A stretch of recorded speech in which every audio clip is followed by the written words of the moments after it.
Jimin, বোনকে সাবধানে রাখবি কেমন? ওকে কলেজে দিয়ে আসবি, আবার কলেজ থেকে ওকে নিয়েও আসবি। আর যদি ক্লাস থাকে তুই ক্লাস করবি, কেমন? সবকিছু একা হাতে সামলাতে পারবি তো বাবু? খুব পারবো মা। এই একটা বছর কি করে যে পার করেছি, একা থাকতে ইচ্ছা করে না তো। তে পারবি না বোনের সাথে থাকতে? পারবো তো, কিন্তু আমার তো খুব ভয় করছে। তুমি সবসময় আমার সাথে থাকবে বলো? হ্যাঁ রে পাগলি মেয়ে, আমি সবসময় তোর সাথেই থাকবো।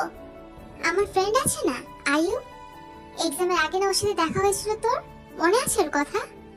মনে আছে তো। কেমন আছে মিষ্টি আপুটা? কতদিন দেখি না। সেজন্যই তো বলছি পরশু ভর্তি, আর জলদি বেরিয়ে পড়তে হবে। কাল আবার আমার প্র্যাকটিক্যাল পরীক্ষা আছে। মা, আমি যাব? তুমি আর বাবা একা থাকতে পারবে তো? তোমরা একা ভয় করবে না? পাগলি মেয়ে আমার, লক্ষ্মীটি হয়ে থাকবি কেমন? বোনকে একদম বিরক্ত করবি না। জিহব আর সুজির 2 মেয়ে, তে আর জিমিন। জিমিন এবার অনার্স 2য় বর্ষে, আর তে এবার কলেজে ভর্তি হবে। জিমিন সেখানে একা থাকে বলে তেকেও সেখানে ভর্তি করে দেওয়া হবে। বড় মেয়েকে একা রাখাটা খারাপ দেখায় কিনা? তে বেশ লাজুক আর ভীতু স্বভাবে, খুব তাড়াতাড়ি কারোর সাথে মিশতে পারে না মেয়েটা। আপু, কাল তুমি ভার্সিটি যাবে? মানে আমি একা থাকবো? যাবে আমার সাথে? চল, ভালোই হবে। আমার শুধু প্র্যাকটিক্যাল গুলো সাইন করাতে হবে। বসে থাকতে পারবি ক্যাম্পাসে?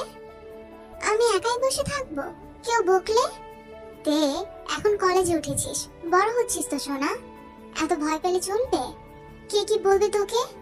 সেখানে সবাই সবার মতো থাকবে। তোকে আমার ফোন দেবো, গেম খেলবি কেমন? তাহলে ঠিক আছে। আর মা বলেছে 2-1 মাস গেলে বাবাকে নিয়ে এসে ঘুরে যাবে। সে সময় হোক, এখন ঘুমিয়ে পড়, কাল সকালে উঠতে হবে। 8টা থেকে ক্লাস। তে ঘুমানোর সময় ওর ক্লাসমেট ইয়নোর কথা ভাবছে। ইয়নো তেকে খুব বেশি পছন্দ করত। তের মধ্যে শুধু পছন্দই করে, ও কখনো ভালোবাসা নামটা দিতে চায় না। কারণ তে বিশ্বাস করে ভালোবাসা শব্দটা শুধু ওর মা আর বাবার ক্ষেত্রে যায়। এই যেমন তের মা তের বাবাকে যেমন ভালোবাসে, বিয়ের পর থেকে যেমন স্বামীকে ভালোবেসে এসেছে, তেমনি স্বামীর অসুস্থতাতেও পাশে থেকেছে। তাদের মধ্যকার ভালোবাসা যেন আরো বৃদ্ধি পেয়েছে। তে সবকিছু ভাবতে ভাবতেই ঘুমিয়ে পড়ল। পরের দিন সকালবেলা জিমিন তেকে নিয়ে ওর ভার্সিটির উদ্দেশ্যে বেরিয়ে পড়ল। জিমিন প্রতিদিনের মতো সালোয়ার আর জিন্স পরেছে। তেও লুজ জিন্স আর একটা কুর্তি পরেছে। জিমিন তেকে নিজের ফোন দিয়ে দিয়েছে। তারপর বড় একটা গাছের নিচে বেঞ্চে বসিয়ে ও ক্লাসে চলে গেছে। তেও বাধ্য মেয়ের মতো বসে রইল।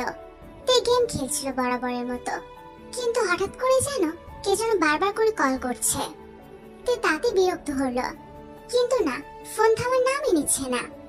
অপর পাশের মানুষটা বারবার করে কল দিয়ে যাচ্ছে। তে প্রচন্ড বিরক্ত হয়ে ফোনে do not disturb mode on করে রাখলো। তারপর মিউজিক অন করে হেডফোন কানে বসে রইল। ওদিকে জাঙ্কুকে রাগ দেখে কে? ছেলেটা কতক্ষণ ধরে কল করে যাচ্ছে জিমিনকে। এতগুলো প্র্যাকটিক্যাল খাতা কাল জেগে জেগে লিখেছে ছেলেটা, আর এখন কিনা ওর ফোনই ধরা হচ্ছে না। তুই জাস্ট একবার ফোনটা ধর, তারপর দেখাচ্ছি। জাঙ্কুক রীতিমতো রাগে ফুঁসছে। কাল সারাটা রাত ওর ঘুম হয়নি, ঠিক মতো ও চোখই খুলতে পারছে না। সব রাগ একপাশে ফেলে দিয়ে জাঙ্কুক সিদ্ধান্ত নিল যে এই খাতাগুলো জাঙ্কুক এখন জিমিনের ক্লাসে যেয়ে দিয়ে আসবে। জাঙ্কুক চোখে হাত দিয়ে ক্যান্টিন থেকে বেরিয়ে পড়লো। আর বেরোতে না বেরোতেই কিছু লোকের শব্দ শুনতে পেল, যেন কাউকে বারবার বোবা বলছে। জাঙ্কুক বরাবরই র্যাগিং করা পছন্দ করে না, আর যারা র্যাগিং করে তাদের তো আরো পছন্দ নয়। জাঙ্কুক দেখলো ওর থেকে কিছুটা দূরে একটা মেয়েকে কেউ কথা শোনাচ্ছে। কি বলছে ভালো মতো শোনা যাচ্ছে না। মেয়েটা চুপচাপ বসে আছে, কোনো প্রতি উত্তর করছে না। যা দেখে জাঙ্কুক একটু অবাক হলো, কেননা অন্য কেউ হলে হয়তো মাফ চাইতো বা ঠাটিয়ে একটা থাপ্পড় দিত। জাঙ্কুক ভাবলো না, ও জিমিনের ক্লাসে চলে গেল। তোর ফোন কোথায়? তুই জানিস আমি কতটা টায়ার্ড। তারপরও তুই ফোন রিসিভ করছিলি না। ভাইয়ের সাথে ঝগড়া হয়েছে? আরে বাবা, এমন কিছুই নয়। আমার ফোনটা আমার কাছে নেই, আমার ছোট বোনের কাছে দিয়ে এসেছি, তাই তো রিসিভ করতে পারছিলাম না। ও কি ফোন রিসিভ করেছিল? ফোন রিসিভ করা তো দূর, একবার বলতে পারতো আমাকে যে জিমিনের কাছে ফোন নেই। তুই রাগ করিস না দোস্ত, ও একটু লাজুক স্বভাবের। লাজুক না ছাই। তা ঠিক বলেছিস, ভীতু স্বভাবের। আমার সোনা বোন। হয়েছে, এখন ছাগলের 3 নম্বর ছানার মতো নাচতে হবে না। ঠিক আছে বাবু, তুই এখন যা, বাড়ি গিয়ে খাওয়া দাওয়া করে ঘুমিয়ে পড়িস। হয়েছে হয়েছে, এত চিন্তা করতে হবে না আর। জিমিন হাসলো। আর কিছুদিন পর হয়তো এই ছেলেটা বন্ধু থেকে সোজা ওর দেবর হবে। জিমিন ওরা সুগার সম্পর্কের কথা ওর মাকেও বলেছে। সুজিতে তেমন কিছু বলেনি, বলেছে ওরা যদি ভালো থাকে তাহলে তাদের কোনো সমস্যা নেই। জাকুব নিচে নামতেই দেখলো মেয়েটাকে এখনো কথা শোনাচ্ছে। আবার কাই, এই যে কাই স্কয়ার, তোরা কি করছিস এখানে? তোদের কি এক্সাম দেওয়া লাগতো না? আরে বস, আর বলিস না, এই এক্সাম গুলো লাইফটা একদম হেল করে দিল। হ্যাঁ সেসব তো বুঝলাম, এখানে কি করছিস? কাই এবার সরে দাঁড়ালো। আর এখন জাকুব মেয়েটাকে স্পষ্ট দেখতে পারছে। জাকুবের মনে হলো এই বুঝি ওর হার্টবিট ব্রেক করলো।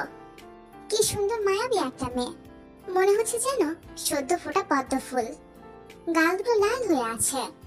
তোর এখানে কি করছিলি? আর ও তো দোলনায় বসেছিল না, ও বেঞ্চ থেকে এখানে কি করে আসলো? কি বলেছিস তোরা ওকে? আরে বস, রেগে যাচ্ছিস কেন? ওই আমাদের ক্লাস টাওয়ারে একটু ওর প্রতি নজর পড়েছিল।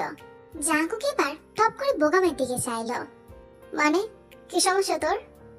ওকে আর কি পছন্দ হয়েছিল, কিন্তু কিন্তু কি? জাঙ্কুক ছাড় না, ও কি বলবে? এমনি একটা গবেট পছন্দ করছে, একটা গবেটে। মুখ সামলে। আরে বাস, তুই রেগে যাচ্ছিস কেন? মনে হচ্ছে যেন তোর গার্লফ্রেন্ডকে নিয়ে কথা বলেছি। জাঙ্কুক কিছু বললো না, সোজা তের সামনে আসলো।